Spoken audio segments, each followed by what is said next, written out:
কথা শুনলাম, কথাটা সত্যিও হতে পারে আবার গুজবও হতে পারে, কিন্তু কানাঘুষোয় এরকম কথা উঠেছে।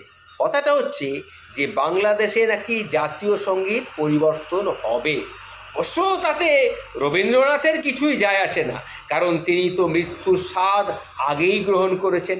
তাই দুনিয়ার মান অভিমানে তার কিচ্ছু আসে যায় না, কারণ কবিগুরু সেই সময় কবেই তো বলে গেছেন, যত বড় হও তুমি তো মৃত্যুর চেয়ে বড় নও, আমি মৃত্যু চেয়ে বড়, এই শেষ কথা বলে যাব আমি চলে।